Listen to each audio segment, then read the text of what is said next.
Okay, I'm going to read you some tweets. They're by a Twitter account that is currently followed by the Vice President of the United States of America, JD Vance. Oh, no. Racism doesn't exist. Blacks just aren't smart enough to fly planes. Arabs are low IQ and extremely low in impulse control. The Vice President follows this guy. I believe in Hitler, in National Socialism, in total inward death. They whine about how I talk, but that's because I'm Aryan confident and I'm not a Mexican faggot like they are. The Vice President follows this guy. I believe in a white future, an Aryan future, a future where my children will make Indian Bronsons shine our shoes, where brown people can't secure a line of credit. Blacks pick cotton, we will win. That is what we fight for. The Vice President follows this guy. I am a colonialist. I make no effort to hide this. I believe in worldwide white supremacy. JD Vance follows this guy. This account is called Captive Dreamer. The name comes from the title of a memoir of an SS member, a Nazi. His true identity was revealed yesterday by a journalist writing for Daily Dot. The guy's name appears to be Jeffrey Martin. He works at Trinity Western University in Canada, in British Columbia. His dad's the university president, in fact. But for now, he's also one of the most influential white supremacists in America. All right, so I have a few important stories to bring to you because this follows a long-standing pattern of Trump-aligned figures flirting with Nazi symbols, Nazi rhetoric, and propaganda techniques that should disturb every single American. Now, I want to be clear. I am not saying that every single person in the Trump administration literally wants to genocide Jewish people. That's not the case. But what they are doing is using a very similar playbook, the same scapegoating of specific portions of our population, like immigrants, the same coded language and dog whistles hidden in mass propaganda. So that is a distinction that I want to draw. Make sure you drop a like. Make sure you subscribe. 70% of the people that watch these videos aren't subscribed, so scroll down and make sure you are. But let's continue on the topic of Nazism and Elon Musk with friend of the show, Parker Get a Job. Now, Parker confronted Charlie Kirk the other day at one of Kirk's events and said, hey, if you don't think Elon was doing a Nazi salute, why don't you do it yourself? You should be able to do it yourself on camera. And look at how Charlie Kirk just slips his way out so disingenuously. It's so infuriating. What? Do you think that Elon was like saluting or doing a Nazi salute? No, Elon Musk was not doing the Nazi salute. Okay, will you do it? Yes, as I did it actually at USC. I said, my name was Elon Musk, and I love all of you in this crowd here today. That is not what Elon Musk did. That is not, it was not this gentle, my name is Elon Musk, and I love you. It was the hardest, most hardcore. I mean, he smacked his chest, and he extended his arm like he meant it. Chest and then do it else? I just did it. That's not what he did.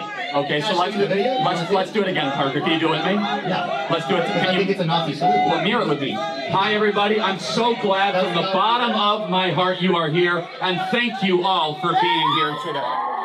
That is not what he did. Hey, do you want me to show you a video of this doing it? Yeah, see, that is what he did. Thank you. Thank you, Parker, for putting that in. That is what he did.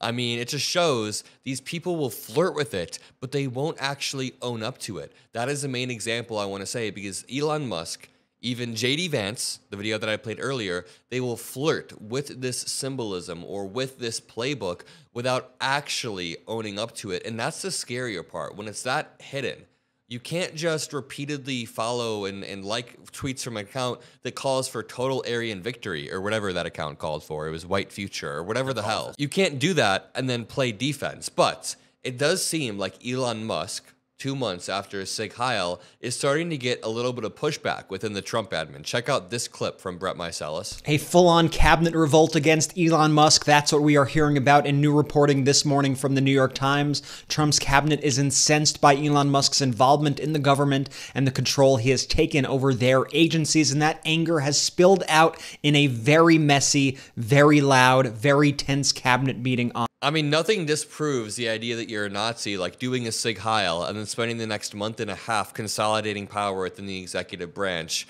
and subverting Congress. On Thursday, Marco Rubio reportedly lashed out at Musk for firing 1,500 State Department officials with his buyout scheme. Trump's Transportation Secretary Sean Duffy was furious with Musk about his demand to fire air traffic controllers. Duffy said, "What am I supposed to do? I have multiple plane crashes to deal with, and now your people want me to fire air traffic controllers." Musk then fired back, calling Duffy a liar. This all led to Donald Trump's proclamation yesterday, reining in Musk's power, announcing that Musk has no right to fire anyone and that only cabinet officials have say over their departments. This is getting messy, folks. We're going to be covering it all, so make sure that you add the MeidasTouch podcast on Apple and on Spotify now to hear all the news. And Very, very well said from friend of the show, Brett Meiselas, and Elon Musk has been flying too close to the sun. Now, when Donald Trump was asked about this very meeting, take a look at his response. I found it hilarious. President, since you last spoke about it yesterday, some details have come out about your cabinet meeting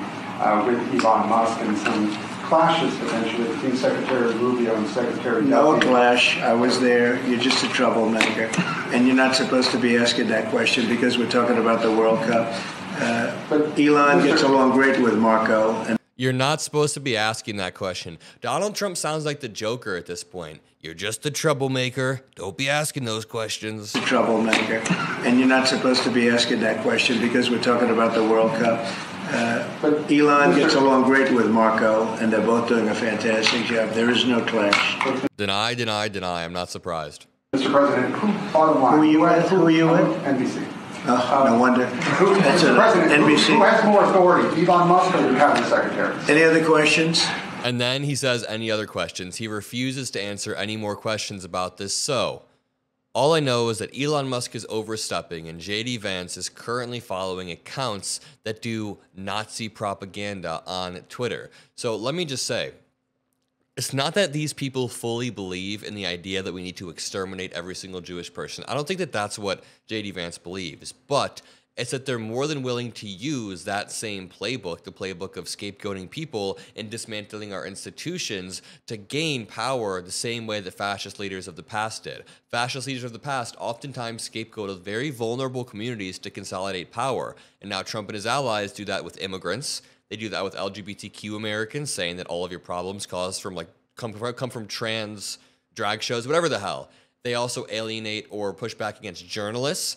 Not even pushing back against journalists. They will attack journalists straight up. So even though the targets may shift over the course of the past 80 years, the tactics do remain the same. Propaganda works by creating an enemy from within. You have to frame it as if there's an enemy within the country that can be blamed for every single economic failure, every crime that gets committed, every societal shift that threatens the current power structure. And what did Donald Trump say himself? They're very sick. There's an enemy from within. They need to be taken care of.